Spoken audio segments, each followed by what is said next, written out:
Madame, Monsieur, bonjour. Merci d'être avec nous. Je vous souhaite la bienvenue sur Equinox Télévision. Vous êtes bel et bien sur Droit de réponse, votre magazine qui questionne toutes les semaines le traitement de l'actualité par la presse pour une meilleure compréhension de l'information. Et cette semaine, l'actualité aura été très abondante dans la presse locale et internationale. D'abord, celle-ci qui a fait les chauds gras de la presse locale cette semaine. AES veut fuir le Cameroun pour des journaux qui ont joué la carte de la réserve. Mais pour ceux qui ont été un peu plus prononcés comme le quotidien Mutation, AESonnel quitte le Cameroun. Aucune prudence, manifestement. L'évidence est mise en exergue par cette titraille. L'information tire ses origines de l'hebdomadaire panafricain Jeune Afrique qui s'est posé la question de savoir pourquoi AES s'en va. Les journaux locaux se sont-ils abreuvés de manière indélicate à cette source? Qu'est-ce qui justifie cette reprise en cœur par la presse camerounaise? Faut-il y voir un ballon d'essai? Qui peut avoir décidé et pourquoi de la vente de la totalité des parts de AES à AESonnel? Son départ dessine-t-il la fin du cauchemar des Camerounais? Faut-il bien plus pour le Cameroun? La mise en perspective a-t-elle gouverné l'écriture des journaux cette semaine? Des journaux qui ont peint à grands traits la discorde née au cours de l'Assemblée générale du groupement interpatronal du Cameroun après une mésentente sur l'interprétation des textes. Faut-il parler de division à l'issue d'une scène d'émulation ou encore d'un débat d'idées? La lecture de la presse n'est-elle pas excessive? Cette semaine encore, le football camerounais a dégagé une odeur agressive de soufre qui n'a pas laissé les journaux indifférents, qu'on soit à la Fédération camerounaise de football Africa Foot où le processus électoral est suspendu, ou encore sur le banc de touche des Lions indomptables de football où l'imbroglio a gouverné la nomination de manière officielle d'un coach. Pourquoi ce silence de la présidence de la République? Et si le foot n'était qu'une arme de diversion, s'exclame ainsi cette semaine le quotidien Mutation. Madame, Monsieur, voilà autant de préoccupations que nous nous proposons de partager avec vous, avec un panel comme d'habitude assez composé qui permet un débat contradictoire pour le développement. Nous avons donc sur le plateau pour cette semaine Théophile Awana. Bonjour. Bonjour, merci. Merci d'avoir accepté ce plateau. Vous êtes parti de Yaoundé, vous avez fait le déplacement de Douala pour cette émission. Merci encore. Vous êtes journaliste. Également, quelqu'un qui est parti de Yaoundé pour la ville de Douala pour droit de réponse, Paul Didier Macon. Bonjour. Bonjour, bonjour. Vous êtes philosophe expert en développement. Exact. Dans quel secteur? Les questions de développement d'une manière très générale. Très générale. Oui. Merci d'avoir accepté ce plateau. Susan Kalalo, journaliste, bonjour. Qui est parti de Bali. Vous aussi, membre du Conseil national de la communication. Nous recevons ici en votre titre et qualité de journaliste. Merci d'avoir accepté cet autre rendez-vous. Un autre journaliste sera avec nous, Noindjebet Massoussi, mais aussi un expert en énergie qui travaille dans les énergies renouvelables, Serge Kelbet. C'est bien dommage que le groupement interpatronal du Cameroun qui a été contacté n'a pas cru devoir honorer le rendez-vous de ce jour. Nous allons faire avec le panel qui est disponible. Madame, Monsieur, pour savoir comment est-ce que la presse a traité des questions qui font débat sur le droit de réponse cette semaine, je vous propose de suivre maintenant avec beaucoup d'attention la revue de presse que signe Sandrine Yanga. Bonjour. Bonjour Fénélon, bonjour à tous. Eh bien, ce n'est pas inédit pour nous de nous retrouver sur ce plateau ce dimanche. Mais ce qui était inédit cette semaine pour la presse, c'est que le groupe AES quitte le Cameroun. Le journal La Nouvelle Expression nous apprend que le géant américain qui détient 56% du capital aurait déjà mis ses parts en vente. Ce quotidien qui reprend l'information donnée par Jeune Afrique, par l'hebdomadaire Jeune Afrique, note tout de même que les responsables de AESonnel, poumon énergétique du Cameroun, ont jusqu'ici opté pour le silence, ce qui n'a pas empêché à Mutation de dresser le bilan des 12 ans de AESonnel qui quitte le Cameroun. S'interroge le quotidien la fin d'un cycle pour la filiale camerounaise de AES dont les bénéfices ne représenteraient que 1% du chiffre d'affaires global de l'entreprise. Mais depuis 2001 jusqu'à nos jours, compte tenu Mutation, c'est 490 milliards d'actifs, plus de 226 milliards de chiffre d'affaires, 800 000 clients et une capacité 2238 MW.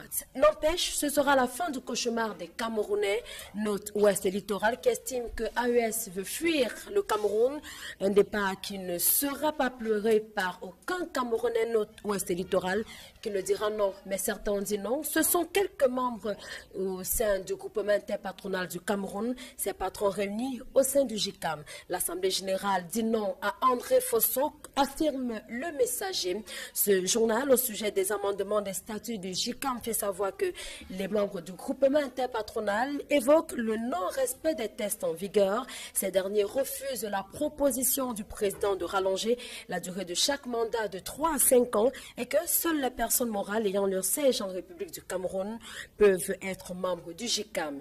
Il y a donc eu de graves perturbations à l'Assemblée générale du GICAM, affirme la nouvelle expression qui révèle que ce sont Charles Codeux et Marin Malon qui sont à l'origine de ces troubles. Un duo d'enfer qui a contesté tout ou presque, réveillant ainsi les démons du désordre au sein du GICAM. Ces deux patrons ont donc dénoncé, un peu comme l'a fait Jean-Paul Akono cette semaine.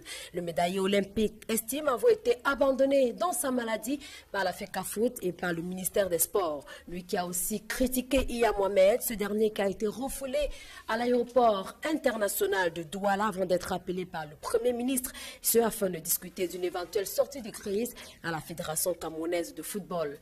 Mais Europe Plus estime plutôt que le taux se resserre autour de Iya Mohamed qui a essuyé une humiliation de plus. Que va-t-il donc se passer maintenant, s'interroge le quotidien gouvernemental Cameroun Tribune qui invite plutôt au fair play. Mais alors que l'on invite au fair play dans le quotidien gouvernemental, la nouvelle expression pense que Philemon Yang veut sauver les meubles après l'annulation de l'Assemblée générale élective de la Fédération camerounaise de football. Il veut être rassuré, lui qui a si peur de la FIFA, note le journal. Et donc, c'est la fin de règne qui a sonné pour Iya Mohamed, lui pris dans ses propres turpitudes selon le journal Europe Plus. La nouvelle expression, cependant, croit tout savoir sur les vérités ayant conduit à la mise à l'écart d'Iya Mohamed. 200 millions de francs CFA auraient été pourvus par la présidence de la République pour bloquer l'Assemblée générale de la Fédération camerounaise de football. Mais pour mutation, le problème est ailleurs. C'est bien le fait que Volker Finke est dans la délégation des Lions indomptables, pourtant pas désigné officiellement. Le technicien allemand est en Ukraine pour prendre part au match amical. Il faut donc se poser des questions autour du banc de touche, dit Cameroun Tribune. Une situation préoccupante lorsque des joueurs déclarent des forfaits à la veille des rencontres importantes. Il n'y a pas de question à se poser pour la nouvelle expression. C'est tout simple, c'est du cafouillage à la tête de l'équipe nationale, une cacophonie dans laquelle on ne sait finalement plus qui commande. C'est tout pour la revue de presse dimanche. À dimanche. Merci Sandrine Yamga, des sujets qui dérangent, des sujets qui fâchent, sur lesquels nous engageons la science et l'expertise de nos invités. Madame, monsieur, je vous propose la première escale de cette émission autour de cette actualité sur AES.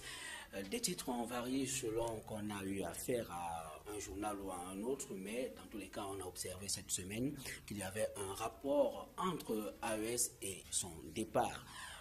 Théophile Awana, vous avez suivi certainement avec beaucoup d'attention la revue de presse que vient de signer Sandrine Yamga.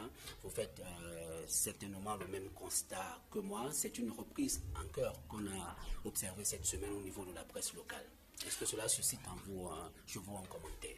Oui, ça devrait susciter un commentaire en moi, d'autant plus que je suis un abonné de ASONEL et j'ai même le sentiment que la presse a plus réagi conformément au sentiment des Camerounais. Vous savez que ASA a bénéficié quand même d'un financement en 10 ans de près de 500 milliards de francs. Est-ce qu'on a le sentiment que la situation énergétique du Cameroun a beaucoup évolué? Moi, je n'en ai pas le sentiment. La preuve, nous sommes à cette émission et le quartier Douala n'a pas d'énergie. La ville de Douala n'a pas d'énergie. Donc ça c'est plutôt... Ça se passe de plus en plus mal au niveau de l'énergie. Maintenant, il faut quand même dire que c'est vrai que sur... c'est à Jeune Afrique que nous avons eu cette information, mais au niveau du net aussi, parce que cette session des parts, elle voulait être entamée avec une société britannique. Il y a quand même un certain nombre de liens, même si ce n'est pas officiel et même si les autorités actuelles de la SONEL refusent d'affirmer, de confirmer cette information. Pour moi, il reste que je ne trouve pas une grande satisfaction quant aux réalisations faites par cette entreprise au niveau local. C'est déjà un débat sur le fond. Nous restons encore sur le traitement de cette actualité. Est-ce qu'on devrait véritablement l'affirmer ou l'infirmer de manière péremptoire? Est-ce qu'on devrait dire que AES est en train de partir de AES? C'est pour cela que j'ai dit dès le départ que j'ai eu le sentiment que la presse était en train de donner le sentiment des populations. Parce que je ne sais pas si on demande aux Camerounais là, de juger de l'action et de l'activité de AES, les gens seraient fiers. Donc maintenant, l'information, elle n'a pas été confirmée. Donc, on peut dire, sur le plan journalistique, qu'on n'a pas des éléments qui puissent nous permettre de dire clairement que voilà, AES va partir. Maintenant, avec les supputations, les éléments sur Internet et ce que nous avons vu à Jeune Afrique, on peut penser qu'il y a quand même, il n'y a pas de fumée sans feu. Paul Didier-Macon, lorsque vous avez parcouru les journaux cette semaine autour de cette actualité, est-ce que vous avez eu des éléments nécessaires qui permettent de croire effectivement que l'information est fondée? Je dois d'abord avouer que j'ai été surpris par, comment on va dire, le traitement véritable que j'ai retrouvé dans la presse, ou une certaine presse, puisque je me suis rendu compte finalement qu'il s'agissait d'une rumeur, et que la plupart des développements qui ont été faits, notamment dans les journaux que j'ai eu à consulter, relevait bien qu'il s'agissait d'une rumeur, même si les titrailles donnaient plutôt l'impression qu'on avait affaire à... La titraille a été très affirmative. Exactement, qu'on avait affaire à une information, mais lorsqu'on lisait les contenus, on voyait plutôt que les uns et les autres étaient encore dubitatifs, on était dans la spéculation, la supputation. Mais moi, dans un premier temps, j'ai pensé que c'était une information qui était déjà officielle. Bon, mais ce que je n'ai pas compris aussi, c'est l'enthousiasme et l'euphorie avec laquelle cela a été accueilli par la plupart des journaux qui ont traité de l'information. Est-ce seulement parce que ces journaux relaient le sentiment populaire des populations qui sont manifestement anti-AES? Oui, il y a une antipathie vis-à-vis de AES. Depuis que AES est là, notamment lié au nombreux délestages que les gens ont découvert avec l'avènement d'AES. Il faut même dire que ce mot est entré dans le vocabulaire des Camerounais avec l'avènement d'AES. Avant AES, beaucoup de gens ne connaissaient pas ce mot. Donc c'est pour cela que la rumeur a enflé et elle s'est installée dans les esprits des uns et des autres comme étant une véritable information parce qu'elle correspond en réalité aux désirs les plus enfouis, aux attentes des populations qui n'attendent qu'on leur dise que AES est enfin parti et qu'on est revenu à notre ancienne Sonel. Encore qu'on se pose la question de savoir le départ de AES Sonel dessine-t-il la fin du cauchemar des Camerounais? Mais nous n'en sommes pas encore là. Suzanne Kalalobe, quelle est l'appréciation que vous faites du traitement de cette actualité par la presse cette semaine? On a lu par exemple le quotidien Ouest Littoral qui a pratiquement encensé l'hebdomadaire Jeune Afrique en utilisant une expression notre confrère généralement bien informé. Non mais c'est clair que AES doit partir. C'est ce que moi je pense, parce qu'on souffre trop. Mais maintenant, face à cette, disons, cette colère qui est en moi et qui est certainement dans le cœur de mes confrères, il faut qu'on fasse notre métier. Et une fois de plus, et c'est ça le danger, c'est que la presse refuse de mettre en contexte cette information. Parce qu'en fait, ce qu'il faut savoir, c'est qu'il va y avoir, ou il y a, renégociation du contrat de AES Sonel. Alors, on aurait pu penser que la presse, ayant eu vent de cela, crée une situation de mobilisation populaire pour que nous fassions pression sur le gouvernement de manière à ce que la nature du contrat puisse être à l'avantage des Camerounais.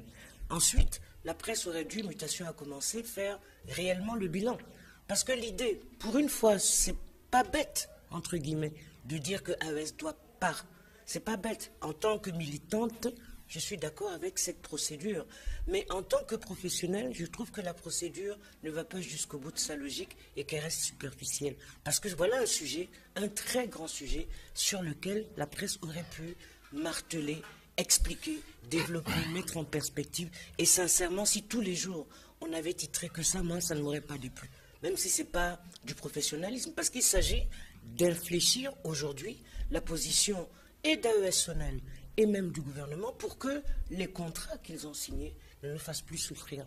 Donc je partage, c'est-à-dire je partage l'empathie de mes confrères, mais je désavoue leur procédure parce que je pense qu'on avait un très beau sujet et qu'on aurait pu le développer, mettre en perspective, etc. Alors comment est-ce que vous réagissez à cette appréciation d'un certain nombre d'observateurs qui estiment qu'il s'agit d'un ballon d'essai? Ce n'est pas un ballon d'essai, je répète qu'il y a renouvellement du contrat, donc réévaluation des prestations de AES Sonel. Dans tous les pays du monde, quand il y a ce genre d'enjeu, eh bien chaque camp essaye de jouer sa partition. Ce n'est pas un ballon d'essai, c'est que le camp qui ne veut plus d'AES Sonel joue la partition que AES doit partir, d'où la condamnation pratiquement de son bilan. Malheureusement pour AES, il n'y a personne qui a envie qu'il reste. Mais ce n'est pas un ballon d'essai, c'est effectivement le contrat est en réévaluation et il y a des guerres de positionnement. Moi, je fais partie des gens qui pensent que AES doit partir. Et si j'avais une télé, une radio, des journaux, tous les jours, je ferais des émissions où les gens vont dire oui, et ça serait de la propagande, mais pas de l'information. Bon, dans tous les cas, il faut préciser que AES Sonel a été contacté sans succès pour prendre part à cette émission. Serge Kelbert, merci de nous avoir retrouvés sur ce plateau. Vous êtes ingénieur polytechnicien, vous êtes un expert en énergie, vous travaillez dans les énergies renouvelables. Alors, comment est-ce que vous appréciez le traitement de cette actualité par la presse? Est-ce qu'aujourd'hui, y a-t-il encore un doute? Faut-il encore douter de ce que cette information qui est diffusée depuis un certain temps ne soit pas vraie, ne soit pas fondée? Bien, je commencerai déjà à dire bonjour à tous nos téléspectateurs, ceux qui nous suivent. Et donc, concernant ce sujet, je dirais tout simplement que le départ de AES Sonel n'est plus un doute. C'est une réalité de source très introduite. AES Sonel s'en va. Lui-même, il est déjà en train de chercher la personne à qui il va vendre ses 56% de part. Je dis lui-même, eux-mêmes, ils sont déjà en train de voir. Mais je crois que ce qui me fait plus mal, M. Maro, par rapport à ce problème du départ de AES Sonel, c'est que nous allons perdre des points importants de croissance. Parce que l'énergie est névralgique. Et on ne donne pas l'énergie à n'importe qui. Voyez-vous, voilà une entreprise qui, au siège à Arlington, aux États-Unis, fait faillite elle-même. Ça dit la maison mère. Il faut dire que AES Sonel est présent dans les 5 continents, dans 25 ou 29 pays. AES est présent dans 25 pays dans les 5 continents, mais le siège a des problèmes ou a eu des problèmes suite à la crise financière aux États-Unis ou pour des problèmes de gestion. Et comment voulez-vous qu'un baobab qui ne se maintienne que par rapport à ses filiales tout autour puisse tenir longtemps? Le départ de AES Sonel était prévisible au Cameroun. Ça, il faut le dire. Pourquoi? Je ne dirais pas que AES Sonel a hérité d'une coquille vide, mais tout est basé sur la politique énergétique même qu'on mène au Cameroun. Voilà un pays qui fait un document formidable, le DSCE, document stratégique pour la croissance et l'emploi, où l'énergie est stratégique et primordiale. Nous prenons cette énergie, on va donner à quelqu'un qui n'a pas l'expertise nécessaire pour faire la production, le transport, la distribution et la vente. Dans aucun autre pays où est AES, le groupe AES Corp, ils ne font les trois. Alors, ils arrivent au Cameroun, ils trouvent une situation extrêmement déliquescente et très grave que la Sonel laisse. C'est-à-dire, les équipements sont vétus, les lignes de transport sont obsolètes, ils mettent de l'argent, mais ils arrivent à bout. AES Sonel est à bout, et le problème, M. Maroc, il faut le dire ici au plateau, c'est la politique énergétique menée par les autorités. Il faut diversifier les sources énergétiques. Nous ne pouvons pas tout mettre dans l'hydro, M. Maroc. Nous allons y revenir sur la diversification des sources énergétiques. Théophile Awana, est-ce que dans la presse, il n'a pas manqué, comme le disait Suzanne Kalalobert tout à l'heure, la mise en perspective? Parce que c'est un sujet assez préoccupant. Est-ce que la presse n'a-t-elle pas balayé d'un revers de la main ce qu'elle devait faire, le travail qu'elle devait faire, qu'elle aurait dû faire dans le fond? Bon, on convient avec Suzanne et notamment monsieur l'ingénieur que la presse n'a pas fait l'essentiel de son travail. Et elle a mis en avant son sentiment, le sentiment populaire. Mais il me convient de dire quand même, de préciser que sur les 500 milliards investis par AES, l'État du Cameroun a investi une grande part, pratiquement 52%. Donc ils n'ont pas investi les 500 milliards seuls. Ils ont quand même des comptes à nous rendre. Maintenant, ça me permet de revenir sur la privatisation. Moi, je suis quand même assez surpris qu'au moment où en Europe, aux États-Unis, presque toutes les entreprises ont été nationalisées, le sont. Mais on nous a, après le programme d'ajustement structurel, on nous a imposé la privatisation. Nous avons tout vendu. Et là, je m'interroge encore après Suzanne. Comment est-ce qu'on peut manquer cette occasion que ces 56% de parts puissent nous revenir? Vous savez que lorsque Air Sénégal a eu les problèmes, le président Ouad a appelé tous les patrons. Il leur a dit reprenons. C'est grâce aux patrons locaux qu'on a repris Air Sénégal. Et ça marche. Pour moi, je me pose la question, est-ce qu'il n'est pas temps que le GICAM s'asseye, qu'il tende la main à l'État, qu'il dise au lieu de se battre pour des questions de prolongement de mandat, vraiment, reprenons cette affaire. Alors, vous appelez à un actionnariat public. Bon, privé, Local.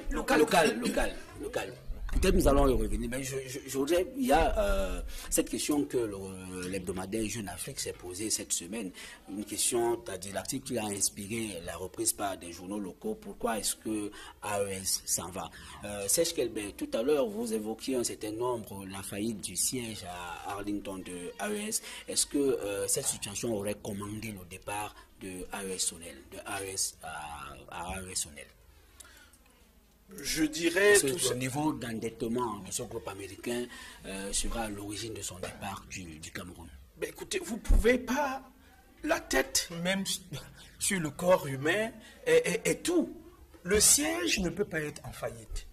Et les entreprises satellites, que ce soit en Ukraine, au Brésil, au Moyen-Orient, fonctionnent. C'est-à-dire, c'était prévisible. Ce n'est pas été prévisible. Parce que le corps va mal au corps.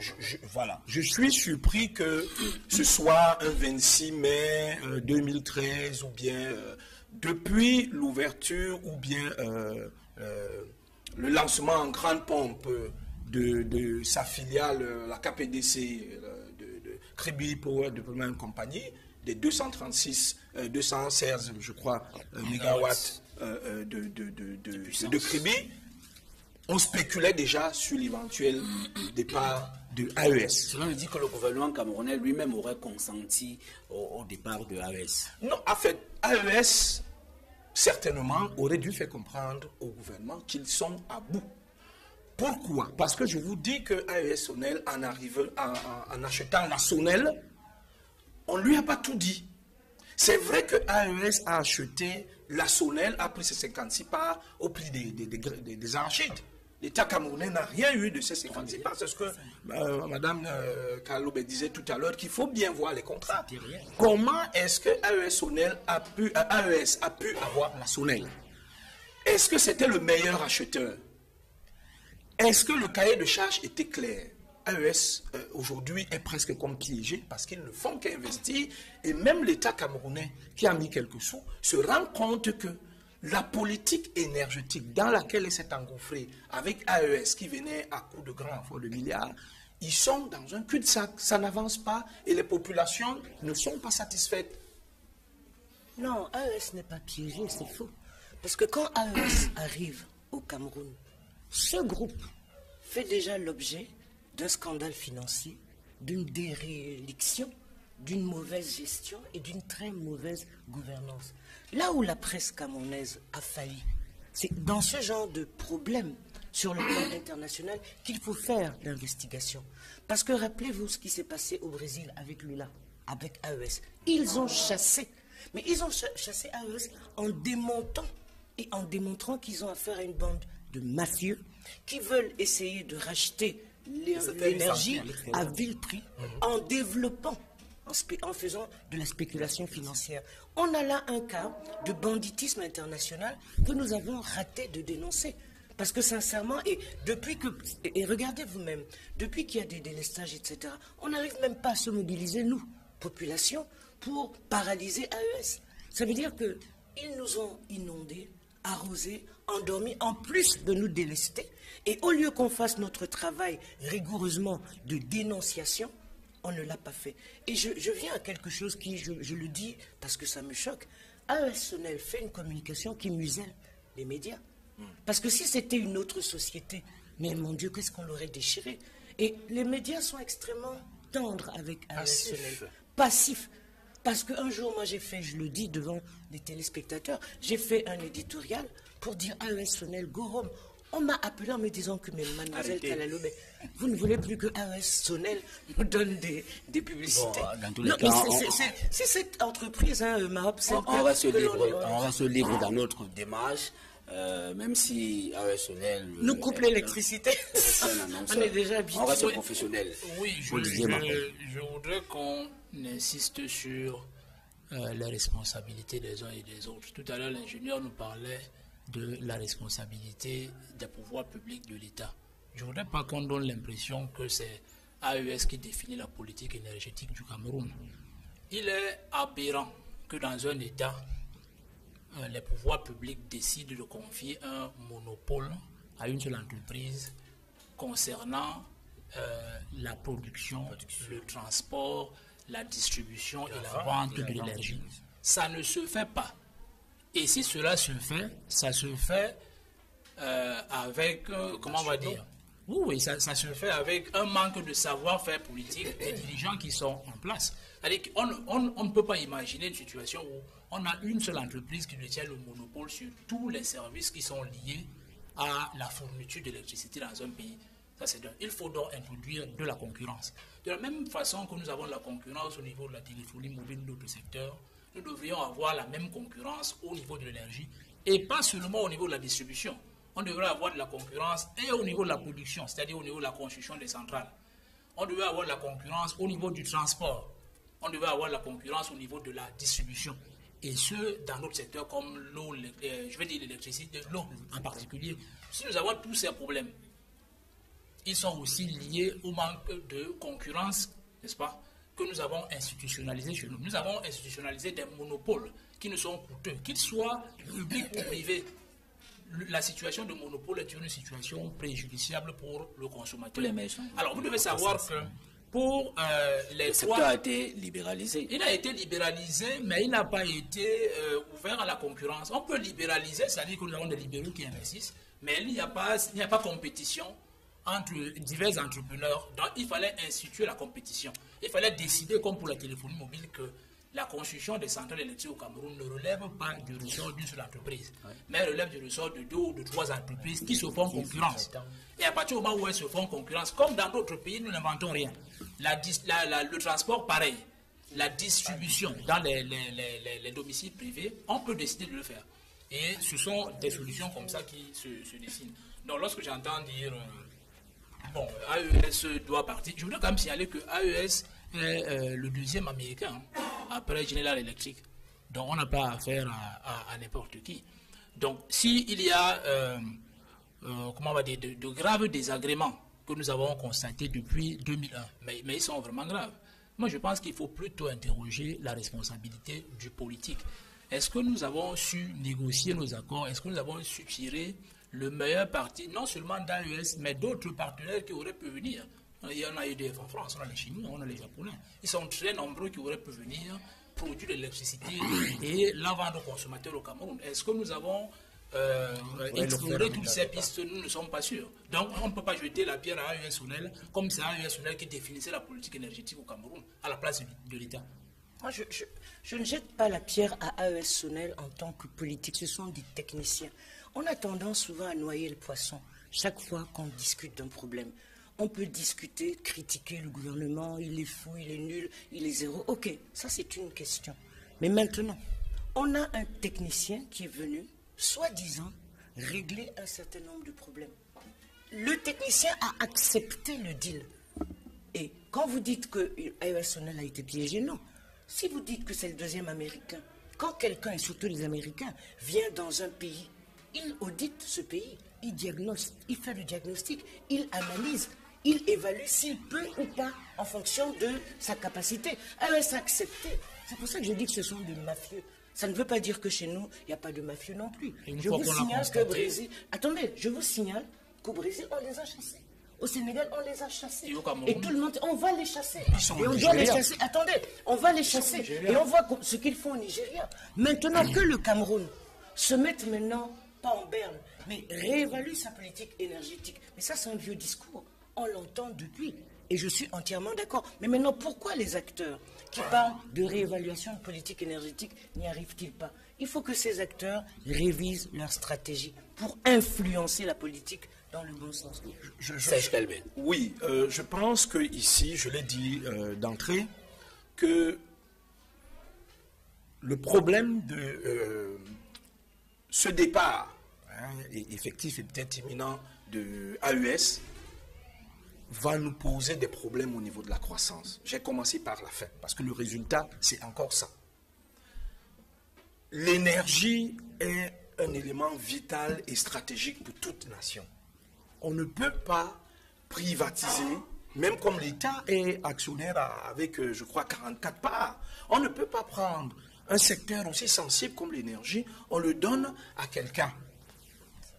Si les Américains, AES, gèrent l'énergie camerounaise, ils nous tiennent, surtout l'électricité. Ce que je voudrais dire par rapport à ce que quelqu'un disait tantôt, c'est que les lois au Cameroun sont très bonnes. On a libéralisé le secteur, M. Mao. Ce qu'on ne fait pas assez, c'est inciter les investisseurs privés dans le secteur de l'énergie. Je crois qu'on vient de retoiletter les lois de 98. Il y a les nouveaux textes et recueils sur la libéralisation du secteur de l'électricité qui sont, n'est-ce pas, promus par l'Agence de régulation du secteur de l'électricité, l'ARCEL, qui sont clairs, où aujourd'hui on a libéralisé la production et certainement même le transport. Donc il est question ici actuellement de voir avec le départ du AES, qu'est-ce qui va se passer après pour que nous ne retombons plus dans le même problème. Parce que ce soit AES qui parle et que quelqu'un d'autre vienne, M. Marop, tant que les lois ne sont pas définies et qu'on n'a pas une politique énergétique... Ça m'amène justement à vous poser la question. Parce qu'il y a deux repreneurs qui sont annoncés. Il y a Actis et Finagestion. Est-ce que cette fois-ci, qu'est-ce qu'il faut véritablement faire? Est-ce qu'on a besoin d'un véritable projet industriel ou on a besoin tout simplement d'un repreneur? Je posais la question un peu plus haut. Est-ce qu'il ne faut pas aujourd'hui actionner, si vous permettez, cette redondance, l'actionnariat public, national, local, si vous voulez? Et c'est à cette question que je voulais répondre. Il ne faut pas qu'on ait peur. Parce que lorsque le président Diouf privatise tout ce secteur énergétique, l'eau, le courant et tout, le président Ouad arrive, il annule tout, il refait nationaliser. Mais comment est-ce qu'on a fait au Sénégal pour que ça marche? Est-ce que ça marche? Est-ce que ça marche? Je vous en prie, pas tous à la fois. Moi, je me pose la question, pourquoi ils ne l'ont pas reprivatisé? Ça n'a pas marché, je vais vous dire pourquoi. Alors, ce qui se passe, c'est que vous devez savoir que pour produire 1 mégawatt d'électricité, il faut environ 1 milliard. De francs? 1 milliard de francs CFA. Okay. Bien. Alors, vous devez savoir que le potentiel hydroélectrique seulement du Cameroun se chiffre à 13 000 mégawatts, selon le DSE. Et qu'actuellement, nous sommes autour de 1300 mégawatts, c'est-à-dire 10% du potentiel hydroélectrique du Cameroun. Nous sommes à 10%. Nous restons 90% à produire. Si nous devions produire les 12 000 mégawatts qui nous restent, ça nous ferait 12 000 milliards. 12 000 milliards, l'État du Cameroun n'est pas capable de les débloquer. Les particuliers camerounais ont des moyens qui sont suffisamment limités. Nous avons besoin d'investisseurs étrangers. Aucun État ne s'est jamais aliéné le soutien des investisseurs étrangers. Nous avons besoin de ces investissements directs étrangers parce que c'est eux qui sont le moteur de la croissance de tous les nouveaux États de la Terre. Depuis 60 ans. Voilà, la SONEL, qu'est-ce qu'il y a avec la SONEL? Attendez que je vous donne les chiffres. La SONEL, avant 2000, avant que AES n'arrive, a un potentiel sur pied de moins de 700 mégawatts lorsqu'elle fonctionnait seule. Tout à fait. En 10 ans, nous sommes passés. Quels étaient les besoins? Quand vous dites 700 mégawatts, il faut voir la demande. Non, les besoins. Il faut faire le ratio. Attendez, ce que je veux vous dire, c'est que même si nous exploitons les 13 000 mégawatts de potentiel que nous avons actuellement, la demande va absorber. Non, pas pour l'instant. Non, vous laissez l'offre va créer une demande. À partir du moment où vous avez une offre énergétique, les industriels arrivent, sachant qu'il y a de l'énergie, et ils viendront s'implanter sur place pour créer leurs usines. Donc l'offre va créer forcément une demande. Donc ce que je veux dire, c'est que AES vient trouver la SONEL avec un potentiel de 700 MW. On est passé de 700 MW à 1300. c'est-à-dire presque le double. En 10 ans, en 12 ans. 10 ans, Ah, en non. 10 ans. Mais en 50 ans, En 12 ans. en 50 ans, ça vient de... C'est 500 mégawatts en 12 Voilà, donc ans. en 40 ans, on était à 700 mégawatts. Et en 10 ans, on est passé de 700 à 1200. Donc, L'État aussi c'est un investi. bon L'État investisseur. camerounais a aussi investi. Je vous en prie. Je vous en prie, Serge Kelbey, on ne peut pas évoluer. Et nous pensons même que nous avons tous ces problèmes. Nous sommes à 10% du potentiel hydroélectrique seulement parce que l'État ne s'y investit pas assez. Vous dites, Serge Kelbey, qu'on peut se passer Les investisseurs des étrangers. investisseurs Non, étrangers. c'est impossible. Non, écoutez, je voudrais qu'on soit assez précis là-dessus. Lorsque j'ai pris le cas de la Sonel, notre défunte Sonel qu'on a bradé, je pense que la Sonel on a eu l'impression que la Sonel n'arrivait plus à subvenir aux besoins énergétiques du Cameroun et même de la sous-région, tout simplement à cause d'une mauvaise politique énergétique. Le potentiel est là. Lorsqu'on lève des fonds pour construire des autoroutes, on lève des fonds pour, je ne sais pas, pour la santé, on peut le faire pour l'énergie parce que l'énergie, c'est la première nécessité des consommateurs. Absolument. Après l'eau. Donc moi, je pense que ce n'est pas nationaliser, M. Maroc, mais il faut faire un peu un genre La co-entreprise, c'est attendez, autre chose. non, ce que je veux dire, c'est qu'il faut que les Camerounais s'intéressent à investir dans le secteur. Ils ont des énergétique. moyens Je vous en prie, On ouvre les capitaux, parce que ce qu'on oublie de dire ici, M. Mao, On ouvre les capitaux nationaux. voilà, dans les négociations du cahier de charges, le personnel de AES devait avoir 5% de parts qu'ils n'ont jamais acheté, qu'ils n'ont jamais eu. Vous comprenez? Donc, les employés de AES Sonel devaient être propriétaires de 5% des parts et pouvoir participer au conseil d'administration. Ces 5%, vous, moi et je crois d'autres personnes peuvent l'acheter et peut-être même plus. Et l'État camerounais a les moyens d'aller au-delà de 54%. Tout repose sur la volonté de la politique énergétique. N'oublions pas que le Cameroun est un train qui est sur un rail, qui a l'objectif 2035. Nous allons arriver comment en 2035 dans nos programmes sans électricité. C'est ça la marche vers le DSE. Moi, je crois qu'on confond plusieurs problèmes. Le premier problème, si vous voulez, c'est la politique énergétique, d'accord? Mais on sait que dans la politique énergétique, il n'y a pas que l'énergie électrique qu'on peut développer, ni l'énergie hydraulique. Donc ça veut dire que dans la définition de la production des moyens énergétiques, il faut diversifier la source de production de ces moyens. Ça, c'est une chose. Deuxièmement, maintenant, la question de la souveraineté, de la gestion de l'énergie. Dans aucun pays du monde, cette énergie n'est bradée pour ni les étrangers, ni l'actionnariat privé. Mais maintenant, il peut y avoir une concertation concertée de l'ensemble des acteurs. Mais pour moi, il n'y a pas une inéluctabilité des investisseurs étrangers. Beaucoup de pays au monde se sont d'abord développés en ayant le contrôle et la maîtrise de ce qu'on appelle les domaines de souveraineté. Et après, ils ont négocié. Donc pour moi, les investisseurs étrangers, c'est accessoire. Je dis accessoire, ça ne veut pas dire ce n'est pas nécessaire. Mais lui, mon voisin de droite, semble fonder toute sa stratégie sur le fait que sans les étrangers investisseurs, on ne peut pas. Ok, voici donc les investisseurs étrangers qui sont arrivés. Les Américains, ce sont des étrangers. Ils ne sont pas venus pour nous aider à développer notre politique énergétique. Ils sont venus pour assécher les sources de nos énergies. Des bénéfices. Et faire de la rentabilité. Du business. Donc, je finis en disant que il y a quelque chose qui s'est passé en Allemagne à la période de la crise, c'est que quand le patronat allemand a vu que le problème de croissance se posait, qu'il fallait savoir dans quel sens il faut aller. Est-ce qu'il faut augmenter les salaires? Est-ce qu'il faut les réduire? Est-ce que...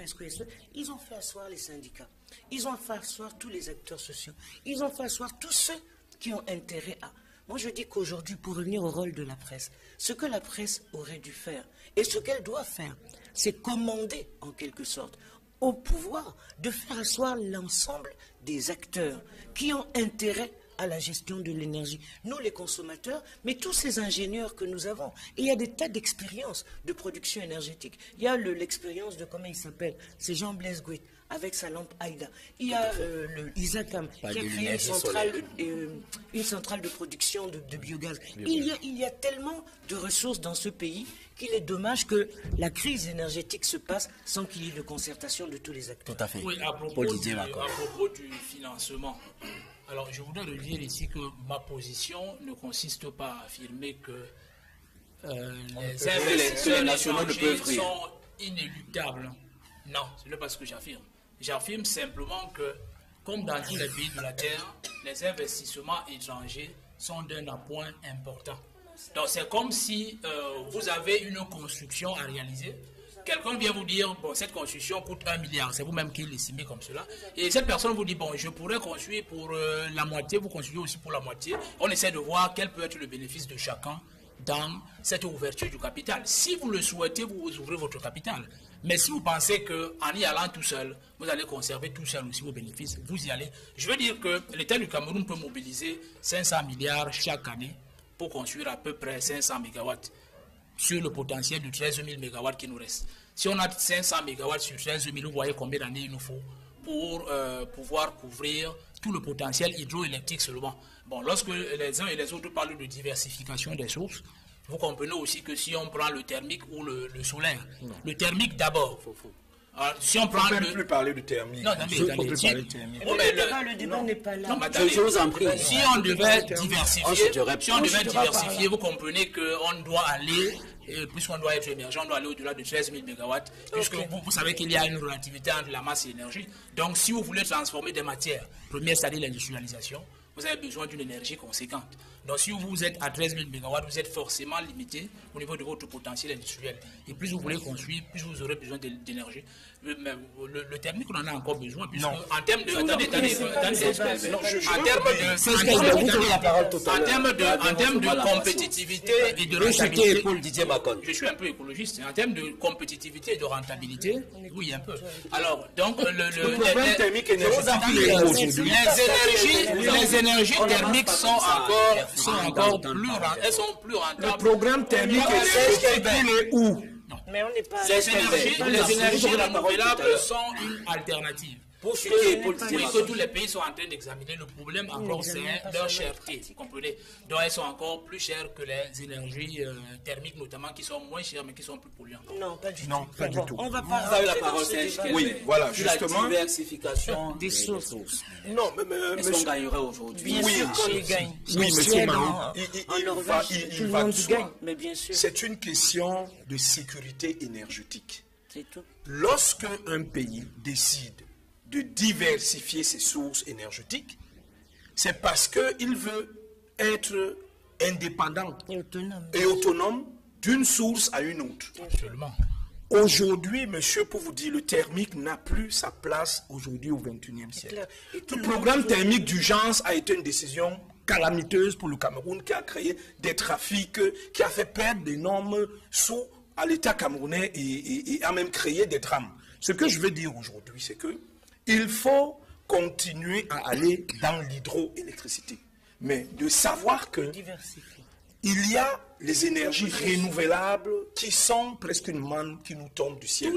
Je n'ai pas fini. Je voulais dire que quand vous regardez les pays du Maghreb tels que le Maroc a des vastes programmes où, et la chance que nous avons, c'est que les énergies telles que renouvelables, telles que le soleil, sont produites à base de sable. Et la matière première du silice qui fait le photovoltaïque, c'est du sable. Nous en avons à Maroua, nous en avons à Kribi, nous en avons à Limbe.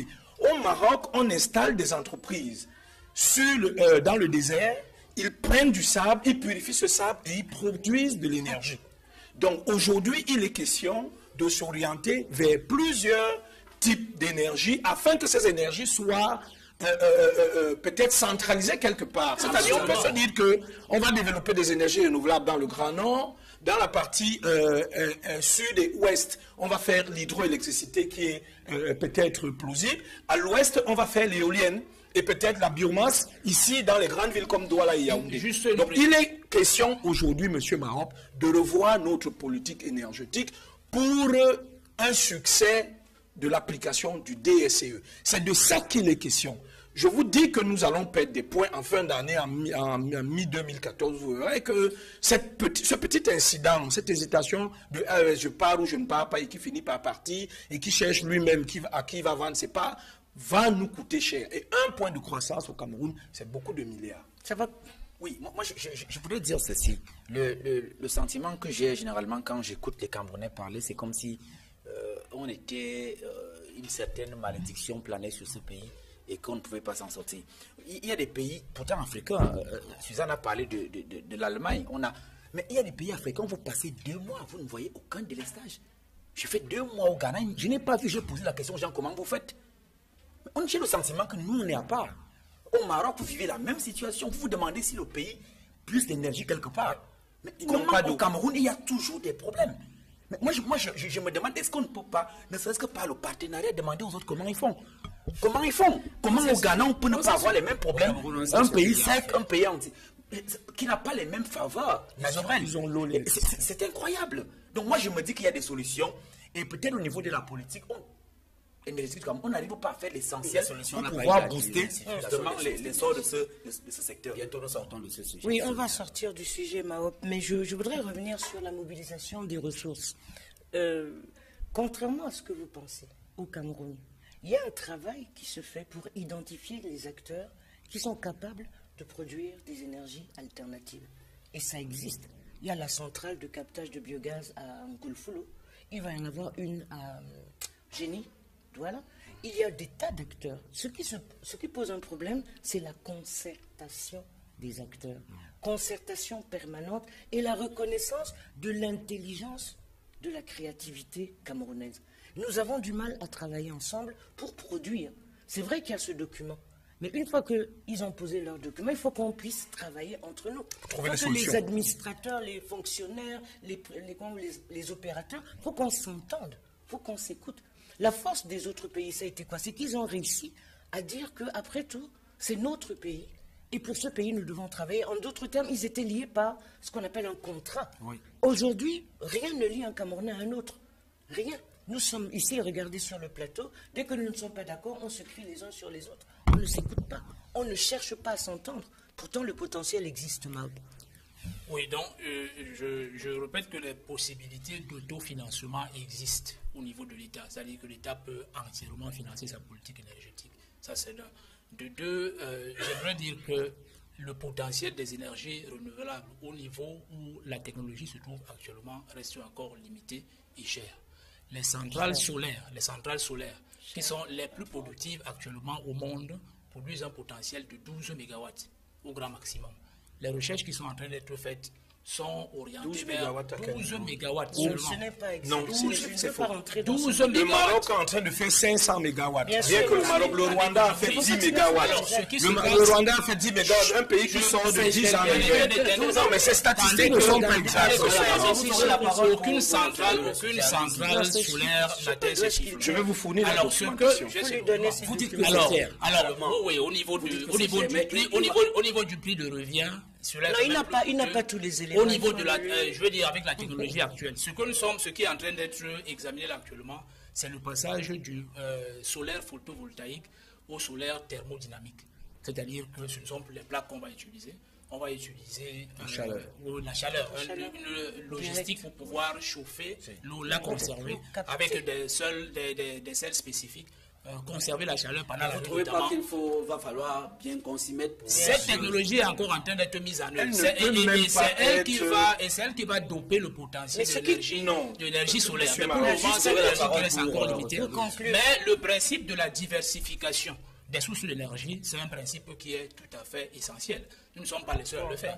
Tous les pays de la Terre, les États-Unis, la France et les autres, utilisent toutes les sources d'énergie dont elles disposent actuellement, c'est-à-dire l'hydroélectricité, le thermique. Le thermique fait partie, je veux dire, le nucléaire fait partie du thermique. C'est le thermique. C'est la chaleur. Le nucléaire, c'est la chaleur. S'il vous plaît, ce n'est pas un débat de spécialistes. Le nucléaire, c'est la chaleur. On ne va pas être là pour s'expliquer. Oui, parce qu'il dit des choses. Vous dites un peu les choses qui n'ont pas de sens. C'est pas ça le débat. Les énergies. On a le nucléaire, on a le thermique. Mais le thermique est une forme d'énergie. Vous avez dit que le charbon, c'est du thermique. Le charbon, c'est pas du thermique, monsieur. Mais on n'est pas là. L'énergie qui est partie de la chaleur est une énergie thermique. Monsieur Thermique, ça veut dire la température. Non, pas ça, c'est étymologique. Ne faites pas la traduction. L'énergie qui est produite par partie de la chaleur, c'est une énergie thermique. Ce n'est pas le débat de évoluer comme ça dans ce débat. Une seule personne a la parole et les autres attendent, s'il vous plaît. J'espère qu'on s'est compris. Oui, donc je dis c'est deux grandes sources principales d'énergie, c'est-à-dire l'hydroélectricité et l'énergie thermique du manière générale, avec ces diverses sources qui peuvent être le pétrole ou bien le gaz ou encore le nucléaire. C'est des sources qu'il faut examiner. Bon, mais je suis d'accord avec lui, puisque moi-même, je soutiens cette thèse selon laquelle l'énergie thermique doit être dépassée, mais à l'état actuel de la technologie, nous n'avons pas encore les moyens de la dépasser. Qu'est-ce que vous en Est-ce que pensez? c'est un argument? Non. Non, pas du tout. Pour Même terminer pas. sur la question. Oui, pour terminer sur la question, ce que je veux dire, c'est que le Cameroun est un État. Et c'est un État qui a des engagements internationaux. C'est-à-dire, le Cameroun est signataire du protocole de Kyoto. Vous ne pouvez pas aller à l'étranger dire aux gens que nous souscrivions à votre idée de protéger la planète et de commencer à proliférer les centrales thermiques à fuel lourd partout. C'est contradictoire à la volonté même du chef de l'État et de ses engagements. Aujourd'hui, l'heure est à l'innovation de la technologie. Il faut avancer. Le solaire thermique dont vous parlez aujourd'hui n'a pas sa place dans la mesure où vous ne pouvez pas alimenter une station spatiale avec des panneaux solaires thermiques. Il faut des panneaux solaires photovoltaïques. Vous ne pouvez pas alimenter un avion qui vole aujourd'hui avec du solaire thermique. Il faut du solaire photovoltaïque. Vous ne pouvez pas faire l'éclairage public aujourd'hui avec du solaire thermique. Pas aujourd'hui. Ce que les chercheurs et les scientifiques sont en train de faire, M. Marop, c'est que les panneaux solaires photovoltaïques, aujourd'hui dites de 4e génération, là je parle en tant qu'expert, doivent passer à un seuil de rentabilité. Non, pas de seuil de rentabilité, d'efficience de 17 à 22%. Lorsque le soleil aurait atteint 25% de restitution de ce qu'elle reçoit, de ce qu'elle reçoit du soleil, C'est ça, le Cameroun. elle va même battre l'hydroélectricité. Le photovoltaïque battra l'hydroélectricité. Lorsque vous faites l'étude des courbes, entre le coût et le temps, la durée de fonctionnement, entre le coût d'une centrale et le temps de fonctionnement, le soleil, l'hydroélectricité et le thermique, il n'y a que l'hydroélectricité aujourd'hui qui coûte moins cher que le solaire. Mais ça ne va pas durer. C'est une histoire de 7-10 ans. Ça coûte moins cher, mais ça a coûté cher à l'humanité.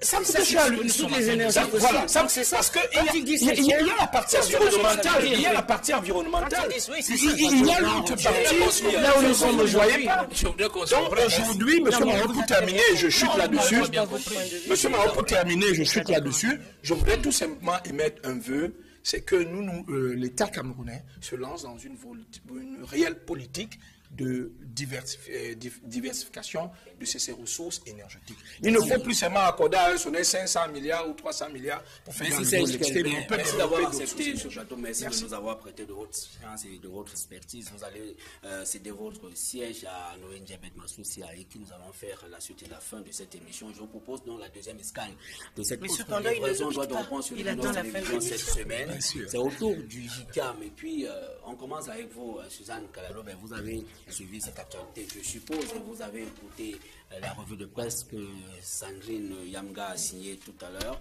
un projet d'amendement des statuts qui divise le JICAM. Mais ce qui est curieux, c'est que déjà avant le jour J, donc avant l'Assemblée générale du JICAM, le quotidien Le Messager avait déjà annoncé les couleurs de cette assemblée dans sa titraille de mercredi. Un projet d'amendement des statuts divise le JICAM, et on a vu le jour en question qu'il y a eu une émulation dans la salle qui n'a pas pu permettre que les travaux puissent être achevés. Dans tous les cas, le conclave a été remis au 2 juillet prochain. Quelle est la lecture que vous faites du traitement de cette actualité par les journaux cette semaine, notamment par le quotidien Le Messager, Une fois de plus. qui a agi en avant comme un avant-gardiste? Vous savez, Mahop, les patronats, les politiques, on vient de discuter aujourd'hui tout de suite là du renouvellement du contrat. Chaque fois qu'il y a une situation où les acteurs doivent être renouvelés, il y a toujours de l'agitation. C'est-à-dire, il y a, comment on appelle ça, un peu de propagande pour orienter éventuellement les décisions qui vont se prendre dans un conclave. Dans le cas du JICAM, c'est exactement ce qui se passe. Maintenant, quand on regarde le fond de soi-disant division, c'est normal que dans une association humaine, les gens ne soient pas d'accord. Nous, ici sur le plateau, nous ne sommes pas d'accord. Et est-ce que le fait que nous ne soyons pas d'accord fait que nous soyons divisés? Non. Que ce soit Charles Cor ou Marem Malon, ils ont exprimé leur position par rapport aux amendements proposés par André Fotso. Et ils ont exprimé ce qu'ils pensent que ces amendements n'apporteraient pas à leur fonctionnement. Maintenant, la presse, au lieu de caractériser ces discussions en parlant de diffusion, aurait pu, là encore, remettre en perspective. Qu'est-ce qui s'est passé depuis un an, depuis la gestion de André Fotso? Quel est le bilan qu'on peut en faire? Il y a eu des débats bien avant qui ont provoqué la scission quand Protea Yangma est parti à cause de ces mêmes statuts. Quel est l'enjeu? La presse n'en parle pas. On reste dans des petites querelles totalement secondaires. Et elle aurait pu, et je vois que par exemple la nouvelle expression c'est Hervé Ndong. Et c'est lui qui suit les affaires du JICAM depuis. Mais on se rend compte que lui-même n'a pas de mémoire, même pas d'archives. Puisque s'il suit, il sait. Non, mais ça dépend. Il sait comment. Non, il revient. Non, quel que soit l'angle, la responsabilité du journaliste qui connaît, c'est de mettre à la disposition de ses lecteurs ou lectrices les éléments de connaissance pour leur permettre d'apprécier la situation, le fait qu'ils ont devant eux. Donc je disais que lui-même, qui a suivi à l'époque où il y a eu la crise avec les Protea Yangma, aurait pu rappeler que les points qui étaient en débat au niveau des statuts sont quasiment les mêmes que ceux qui sont questionnés aujourd'hui par Charles Lecaux et Marem Malong.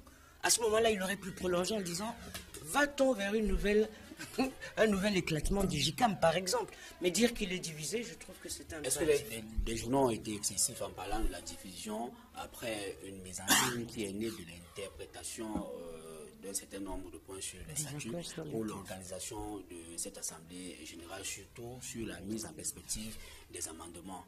Oui, moi je crois qu'il y a des réponses à cette situation.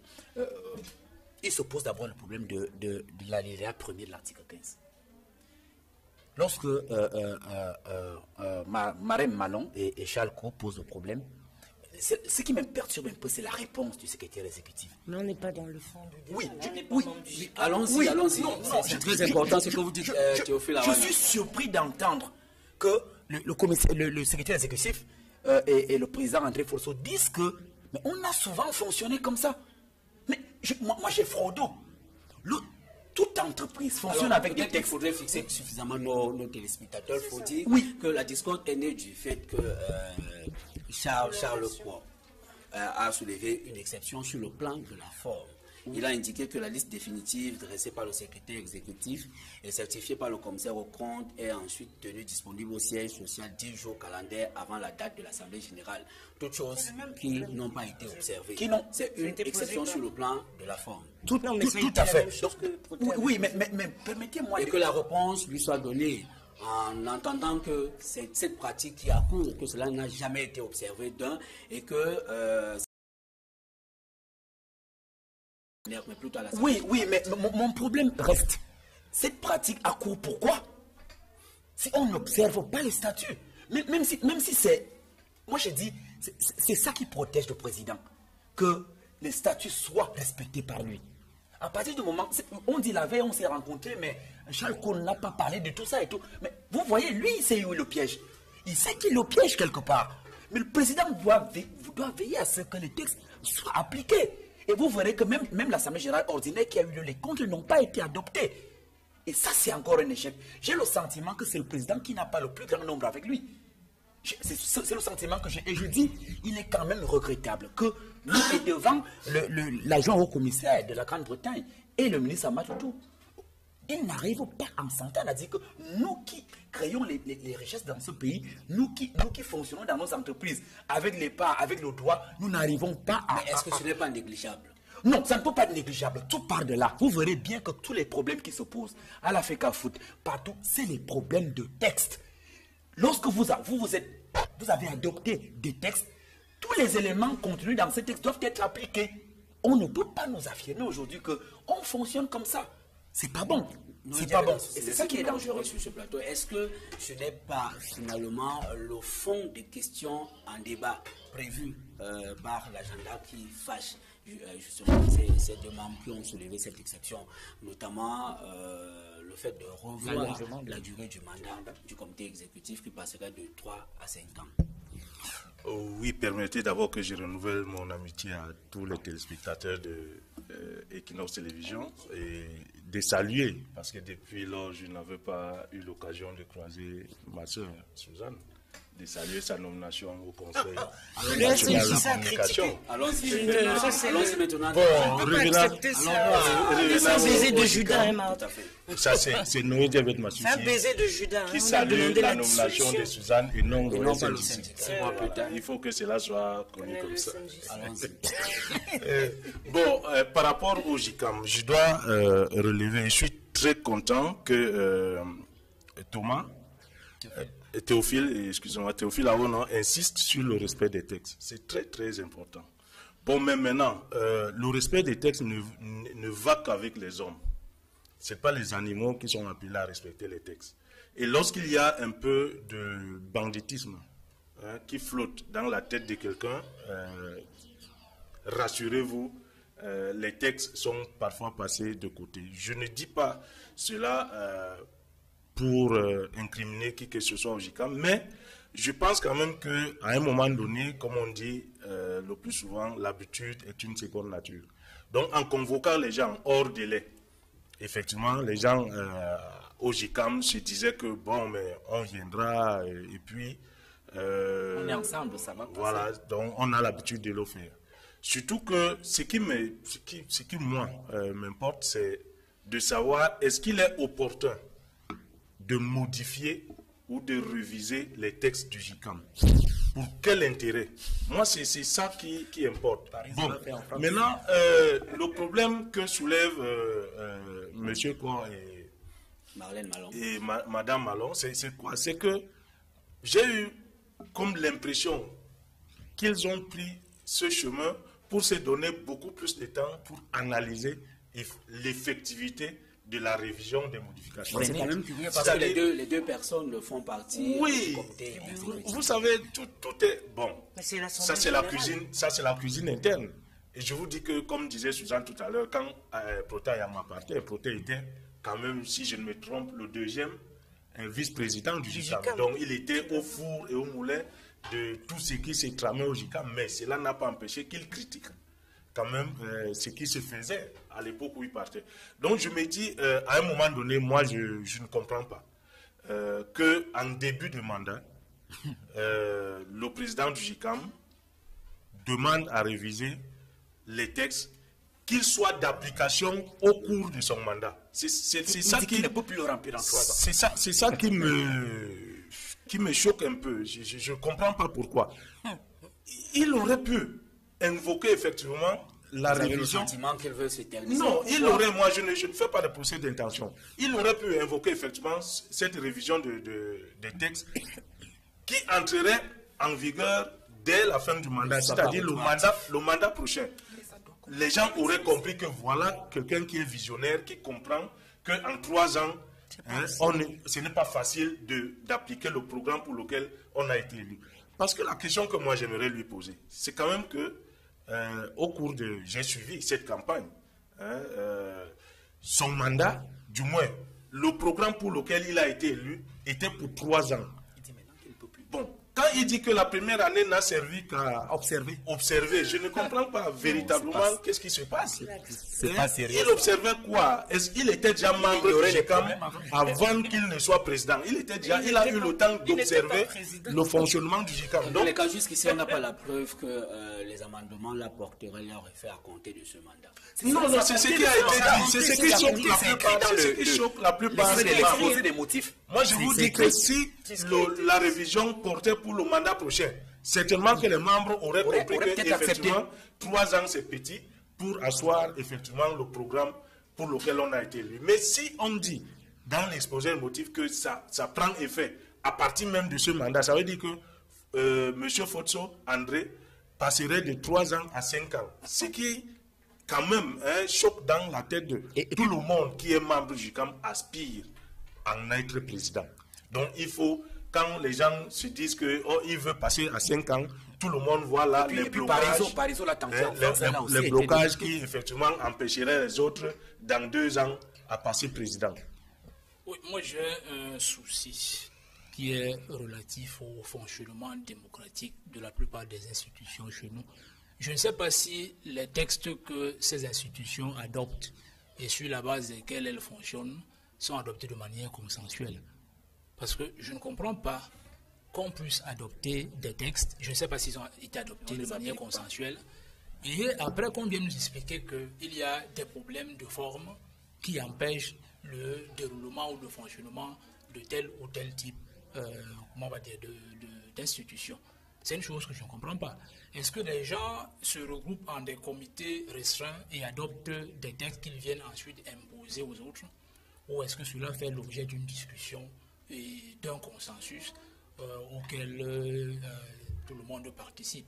C'est la question qu'il faut poser au niveau de la forme. Je ne peux pas entrer dans des détails formels qui font qu'on soit dans l'obligation de modifier les statuts, de reporter la modification de ces statuts. Mais je me dis que si ces choses ont été adoptées de manière consensuelle, on n'aurait pas besoin de tous ces conflits et de ceux qu'on observe ailleurs, d'une manière qui est particulièrement spectaculaire. Maintenant, sur le fond, on a là une grosse question qui se pose et qui est encore liée, n'est-ce pas, à la volonté des uns et des autres de mettre en œuvre effectivement un fonctionnement démocratique dans nos institutions. Est-ce que la volonté d'allonger un mandat, c'est-à-dire en réalité d'allonger son séjour au sein d'une institution, comme cela est devenu courant au Cameroun, est-ce que c'est quelque chose qui, sur le plan de la morale politique, est acceptable? Alors c'est cette question que les uns et les autres se posent et c'est elle qui amène ce type de désaccord, n'est-ce pas, qui s'exprime comme ça au grand jour.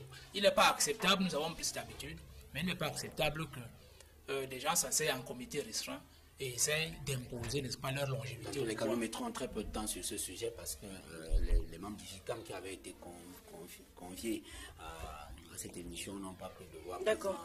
Donc je vais aller très vite avec ça. Juste pour dire deux choses, pour revenir au traitement. Je pense que la presse a une responsabilité dans la façon de traiter des sujets. Et si la presse avait un peu mieux alimenté le questionnement ou le débat autour du GICAM, nous n'en serons pas à nous poser des questions sur le sexe des anges, quoi. Parce que si, encore une fois, on avait repris l'histoire, on sait ce qui est en jeu à chaque fois qu'il y a une élection. On sait ce qui est en jeu à chaque fois que quelqu'un veut modifier des statuts. Et il est normal que des gens s'opposent. La démocratie, c'est aussi ça, c'est normal. C'est-à-dire que Marème Malong, Charles Nko savent exactement ce que cherche André Fotso. Et André Fotso sait exactement ce qu'il cherche. Maintenant, est-ce que nous, on doit nous restituer ce débat de cette façon pour qu'on prenne position pour l'un ou l'autre camp? C'est ça l'erreur de traitement que la presse a faite. Parce que c'est exactement la même erreur que la presse avait faite quand il y avait eu le débat Protea-Yangma, comment vous l'appelez? Protea-Yangma contre qui? C'était André Fotso? Siaka. Non, à l'époque. Protea-Yangma, oui. C'est-à-dire, en fait, la presse, les différents clans ont tellement manipulé la presse que finalement nous étions ou pour l'un ou contre l'autre, alors qu'on n'avait rien à voir dans leur jeu.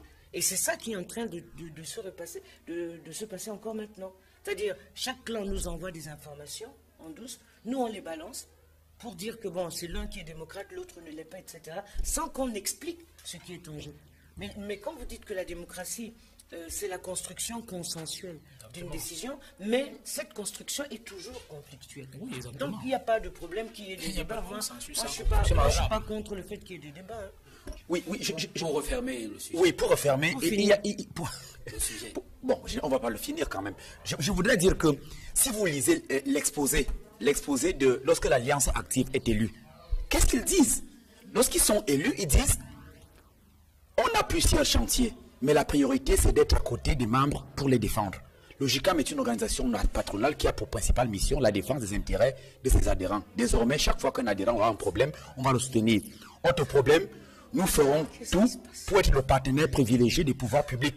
Une force de proposition pour l'économie du pays, bien plus. Nous allons jouer un rôle de catalyseur du secteur privé pour que ce dernier présente une image cohérente au niveau du Cameroun. Voilà ce qu'ils disent faire. Au moment où ils ont pris le mandat, ils changent de parole. Ils disent, lorsqu'un nouveau conseil est élu, il a besoin d'environ 1 an pour comprendre et s'adapter. Il se met au travail au cours de la 2e année, la 3e étant réservée à l'élection. Comment des gens sont élus? Vous dites ce qu'ils vont faire. Quand ils font 1 an, ils vous disent que ce n'est plus faisable. Tout ce programme qu'ils avaient étalé n'est plus réalisable. Ça veut dire que c'est une grosse escroquerie. Vous ne pouvez pas dire aux gens que la 3e année va servir à la préparation de l'élection. Vous ne prenez pas une année pour faire une élection. Vous êtes censé remplir le mandat, Faites le peu que vous êtes censé faire, d'autres viendront le continuer. Vous êtes en train de faire le débat du JICAM ici. Non, moi je ne fais pas le débat de JICAM. Vous en prie pour refaire C'est ça le problème. J'étais en train de lire ce qu'ils sont en train de dire. C'est ce qu'ils veulent qu'on fasse leur débat. Oui, c'est vrai, mais moi je trouve que... Je vous en prie, Oui, je trouve qu'ils ont dit ce qu'ils devaient faire. Ils doivent le faire dans les 3 années. Et d'ailleurs, en prenant ce mandat, ils avaient dit que les autres n'avaient pas pu le faire. Maintenant, en 3 ans, ils savaient qu'ils pouvaient le faire. S'ils ne le font pas, je trouve qu'il est anormal dans une organisation démocratique que les gens décident. Démocratique, je pense, oui.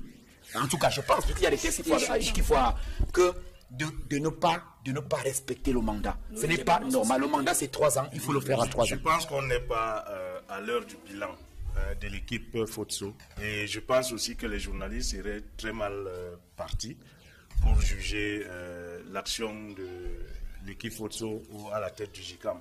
Le problème qui est posé, c'est est-ce qu'il y a opportunité à la révision des textes? Est-ce que tous les couloirs exécutoires ont été appliqués ou suivis pour une convocation d'une assemblée générale? Et c'est par là où moi je pense que véritablement, même si cela se faisait avant, comme on dit, on a l'habitude de faire comme ça, il faut que quand les gens arrivent quand même quelque part et trouvent qu'il y a des inconsistances dans un processus, il faut qu'ils implémentent leur savoir-faire. Donc, moi je pense que le JICAM ou bien la direction du JICAM aujourd'hui a à respecter les textes. Si les textes disent qu'on doit convoquer les gens 1 semaine avant et par courrier individuel, cela soit fait. Voilà. Le reste, nous allons aborder la dernière escale de cette émission tout en priant la régie de nous laisser poursuivre dans des conditions agréables nos travail en nous épargnant tout ce vacarme. La dernière escale de cette émission, c'est autour du sport et plus précisément du football. Cette semaine qui a dégagé une odeur agressive de souffle, c'est le quotidien Mutation qui le dit. La gestion du football camerounais est malade d'un déficit chronique de gouvernance. Est-ce que l'illustration aujourd'hui, cette semaine encore, est-elle parfaite à travers ces 2 grands aspects de l'actualité autour du football? Théophile Awana, on a vu la suspension de l'élection au niveau fédéral à la Fédération camerounaise de football, et puis on a noté ces nombreuses tergiversations pour la nomination officielle du coach allemand. Oui, il y a mauvaise gouvernance. Et cela vous me permettrez de lire les propos du phrase Joseph-Antoine Bell dans le Spirit Football House. C'est Bell qui fait la préface. Il dit que le football camerounais soit mal géré, cela ne relevait plus du secret d'État. Le livre de Jean Lambernand nous montre cependant que la pourriture ne se limite pas qu'à la FECAFOOT. Et les personnages en scène ne sont pas que des œuvrés, mais aussi des journalistes, des fonctionnaires, des hauts fonctionnaires, des entrepreneurs, des hommes, des femmes, des élus locaux, d'honorables députés, hommes politiques et membres du gouvernement, petits et grands, hommes et femmes, du sud comme du nord, tous frais dans le dépeçage de la bête. Vous comprenez que c'est une grosse entreprise du mal. Du mal, parce que c'est des gros intérêts, des intérêts mafieux. Donc, étant donné qu'il y a un nombre grand d'individus qui viennent se servir d'une certaine façon au niveau du football, le football produit beaucoup d'argent. Maintenant, vous savez que l'actualité, la dernière, c'est que la FIFA menace quand même de suspension dès le 6, si l'élection à la FECAFOOT ne se fait pas. Le 6, c'est jeudi 6. Le 6, c'est peut-être la déduction qu'on peut faire à partir de la correspondance que la FIFA a adressée à la Oui, Fédération. dans tout cas, il tirera toutes les conséquences si l'élection n'est pas faite au plus tard jeudi prochain, donc dans 4 jours. Cela est parti d'un certain nombre de choses. Et je vais le dire parce qu'il y a un imbroglio. L'imbroglio vient aussi du fait que les gens ne respectent pas les textes. Les gens ne respectent pas les textes. Et vous avez entendu qu'il y a eu annulation des candidatures, il y a eu annulation d'élections. Pourtant, pour être clair là-dessus, il y a eu les élections dans les fédérations sportives. Et le cadre juridique qui fait avant, pendant et après ces élections est signé par le ministre des Sports. On appelle ça la lettre d'instruction, l'instruction ministérielle. C'est elle qui définit. C'est-à-dire que même s'il y a un problème pendant les élections, on ne peut pas aller ailleurs. Vous verrez que pendant que ces élections ont eu lieu, le comité olympique s'est chargé de destituer certains présidents et d'annuler leur élection. Le ministre des Sports lui a dit, ce n'est pas possible, ce n'est pas à vous de le faire. Il a installé ses présidents de fédération. Dans le cadre de la fédération camerounaise de football, il y a un code électoral. Ça veut dire que le comité national olympique n'a pas qualité. A outrepassé. Tout à fait. Au niveau du baseball, Mme Yamo a été installée. Au niveau de la boxe, M. Thiom a été installé. Et il a même décidé l'élection dans le centre de M. Abouem, le directeur du Trésor. Il a été installé comme président de la fédération camerounaise de volleyball. Je voudrais dire que c'est la même chose à la FECAFOOT. L'article 29 dit que le cadre de cette élection, organisation et tout, c'est le code électoral qui définit. Si vous n'êtes pas d'accord, vous allez au TAS. Alors, le tribunal arbitrage du sport et le monsieur qu'on appelle un convono qui contestait l'élection, justement, allé au comité olympique, il a eu gain de cause dans une affaire qui ne concerne pas le comité olympique. Ils sont allés au TAS. Le TAS a demandé à la Fédération camerounaise de football d'appliquer cet article 4. Ça veut dire quoi l'article 4? Article 4, alinéa 1, on demande que le vote des représentants du ministère des Sports, du gouverneur et des préfets soit annulé. Allons-y rapidement. Oui, il demande que les ligues spécialisées, les conseils en sortant des ligues spécialisées ne votent pas. Il demande aussi que la tripartite de Zurich ne soit appliquée. Alors, sur ces 4 aspects, il a eu gain de cause sur un seul. Vous voyez que par rapport à cela, le comité olympique décide quand même d'annuler l'élection. Ça crée un gros imbroglio et la FECAFOOT répond, vous n'avez pas le droit d'annuler l'élection. Au point où le ministre des Sports, ayant reçu cet élément, a décidé d'arrêter l'élection. Et le Premier ministre a arrêté l'élection. Et aujourd'hui, la FIFA dit que les Lions indomptables pourraient être sanctionnés. D'ailleurs, la correspondance finit en ces termes. Nous serons très déçus de voir le Cameroun ne pas être présent à cette Coupe du Monde dans laquelle il se trouve premier de sa poule. C'est un très mauvais épouvantail que agite, n'est-ce pas, les membres, je ne parle pas de la FECAFOOT, les membres de la FECAFOOT et leurs affidés. On s'en fout au Cameroun de la FIFA avec cette menace permanente que la FIFA va suspendre le Cameroun. Mais attendez, c'est nous qui avons demandé l'affiliation à la FIFA. La FIFA ne nous a pas donné l'affiliation. Donc on peut à tout moment se retirer de la FIFA sans que cela casse ni la toiture de qui que ce soit au Cameroun. Il faut qu'on arrête à faire croire que la FIFA c'est le Dieu. Je vous rappelle, pour ceux qui ne le savent pas, que après le nom de Sékou Touré en 1959 à De Gaulle, il y a un autre Africain qui a dit non à l'international, à la FIFA. C'est le président de la CAF à l'époque qui a refusé que l'Afrique ne prenne pas à la Coupe du Monde de 1962 ou 63. Après, c'était Tessema en 66 qui a dit non à la FIFA que tant que la FIFA ne prenait pas en considération l'Afrique n'y participe pas. Et l'Afrique n'a pas été. Donc moi, je ne sais pas pourquoi. Et récemment, le Nigeria, la Tanzanie, beaucoup de pays ont voulu organiser leur propre football en se méprenant de tout ce que la FIFA raconte. Est-ce que donc, il n'y a pas... Non, je voulais continuer en disant qu'il n'y a aucune menace à ce que la FIFA suspende le Cameroun. Il faut qu'on enlève cela de la tête des Camerounais. Est-ce que les raisons pour lesquelles l'élection est suspendue? Je vais vous dire pourquoi. Parce que la FIFA a envoyé récemment une lettre à la FECAFOOT en disant à la FECAFOOT que j'ai reçu votre correspondant du 26 mai. J'ai reçu la correspondante du gouvernement camerounais du 29 mai qui disent que les deux correspondants que l'État du Cameroun n'a pas pu assurer la sécurité pour l'Assemblée générale élective du 25 mai. Je prends acte. Mais attends, où est-ce qu'il y a menace? Moi, je ne comprends pas. Et qu'avant le 27, avant la correspondance de la FIFA, le 27 mai, le TAS, le tribunal arbitral du sport, a donné raison en Koumvondo, en rejetant la requête en appel de la FECAFOOT. Ça veut dire en clair quoi? Ça veut dire que les élections, par exemple, dans la Damawa, où Koumvondo avait été malmené, doivent être reprises. Si les élections seulement dans la Damawa doivent être reprises, en quoi on reprendrait l'Assemblée générale élective générale, donc fédérale? Les délégués de la Damawa viendront d'où? Donc il y a un amalgame que les dirigeants de la FECAFOOT veulent s'aimer autour dans l'esprit des Camerounais. Oui, disons que je suis troublé, voire même choqué par l'imbroglio qui se déroule au niveau de la FECAFOOT, ça tient encore à la qualité des textes. Moi, j'entends tout le monde dire les textes, je ne les connais pas.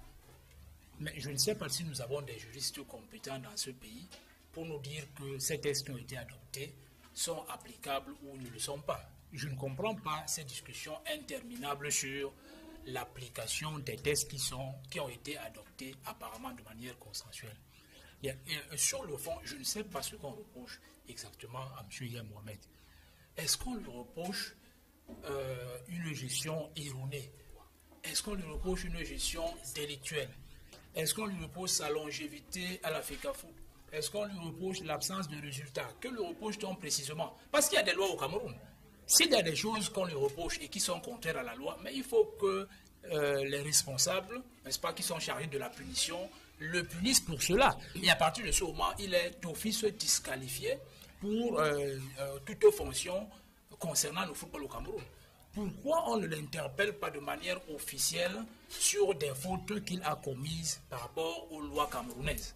Est-ce qu'il en a commises? Si oui, ce sont lesquelles? Que ces détracteurs nous disent quelles sont les fautes qu'il a commises et pourquoi il mérite une sanction. Il faudrait bien que nous le sachions. Maintenant, il y a autre chose.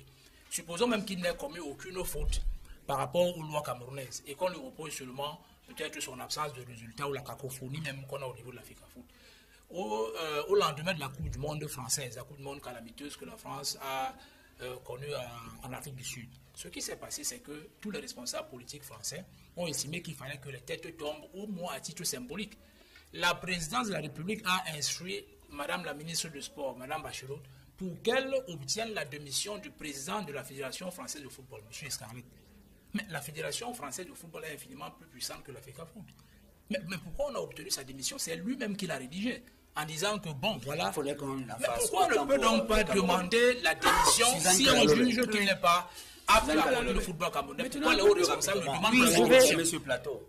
Oui, moi je vais aller vite en disant que les affaires des footballistiques camerounaises vraiment commencent déjà un peu à m'ennuyer. Parce que quand j'ai lu la presse, quand vous nous avez donné le sujet, en fait il y a 3 sujets qui se télescopaient. Akono, qui avait eu un AVC, qui demande son évacuation sanitaire.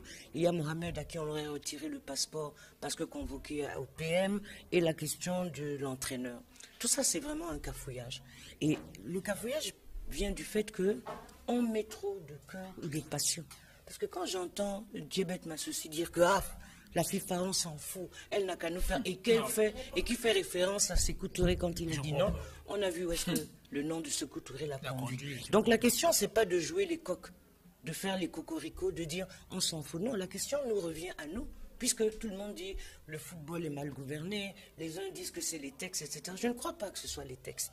Parce que les textes ne font que refléter l'expression d'un consensus. À s'adosser sur l'état du football camerounais parce qu'on a peur de la FIFA? Non, la question n'a rien à voir d'avoir peur ou pas peur. Parce que celui qui déjà dit je n'ai pas peur de la FIFA, ça veut dire qu'il en a peur. Parce que qui dit que la FIFA est un diable? C'est un partenaire, il n'y a pas à en avoir peur ou pas. On peut être d'accord ou ne pas être d'accord. C'est un partenaire. Ça, c'est d'un de deux.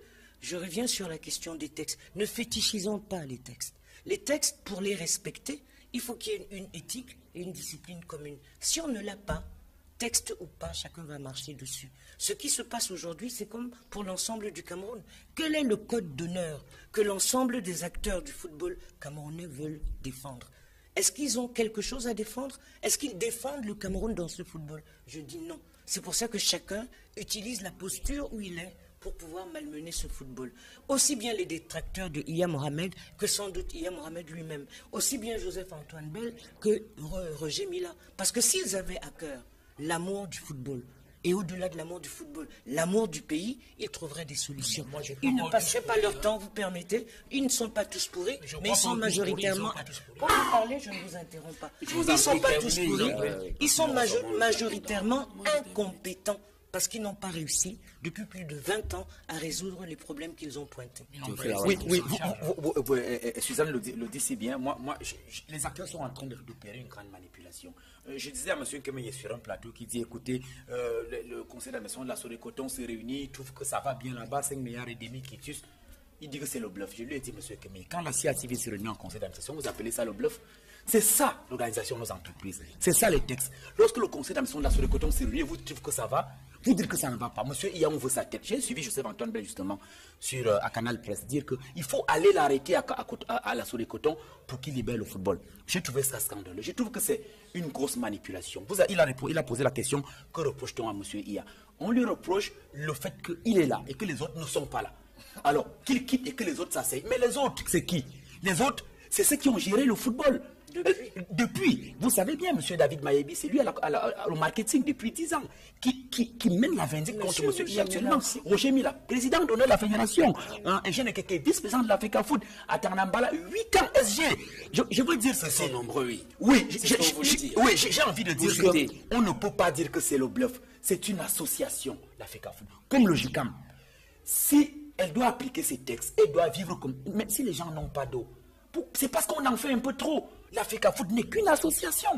Si la FIFA nous sanctionne, et d'ailleurs je crois qu'elle ne sanctionnera pas parce que l'État du Cameroun, c'est que c'est une association qui a ses règles et ses statuts. Et je pense qu'il y aura... Et on va lever cette épée qui plane sur le Cameroun pour que les Lions jouent le dimanche. Moi, je crois que ça ne concerne pas tout le monde, ça concerne une association et qu'on laisse d'envoyer monsieur la vindicte contre monsieur Iya Mohamed.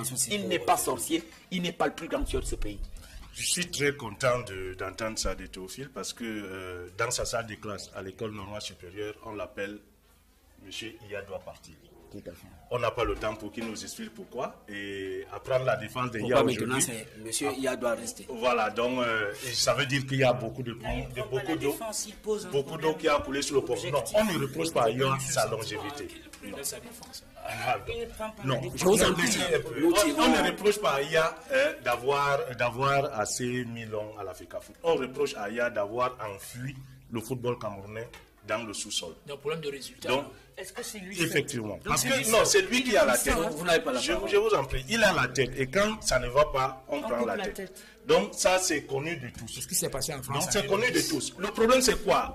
Théophile parlait tout à l'heure d'application des résultats, du respect des textes. Effectivement, Iya et sa bande se forcent à ne pas appliquer les textes. Et c'est ça qui fait problème. C'est ça qui fait problème. Je vous prends quelques exemples. L'article 4, dont il fait allusion sur les ligues décentralisées. Effectivement, ça n'a pas été... Regardez tout le processus qui va jusqu'au 25. Ça n'a pas été appliqué. Donc, à un moment donné, je vous prends seulement le seul cas de Douala du littoral.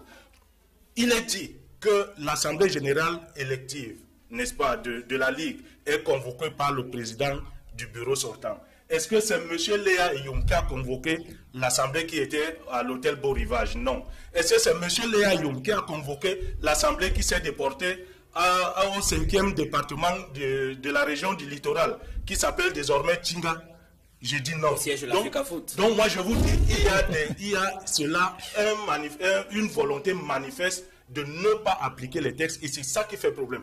C'est ce que ceux qui contestent effectivement la présidente de Iya l'Africa Foot demande, c'est-à-dire d'appliquer les textes. Et c'est ce que l'OTAS a demandé le 27 mai dernier, que l'Africa Foot applique les textes. Donc il n'y a rien de sorcier là-dedans. Merci Noé Ndiabet Massoussi. Le temps nous tient à la gorge et on va mettre la clé sous l'opération. Merci à vous également d'avoir accepté cet autre rendez-vous. Madame, monsieur, vous qui nous avez suivis, merci d'avoir été des nôtres, restés connectés sur les programmes d'Equinox Télévision.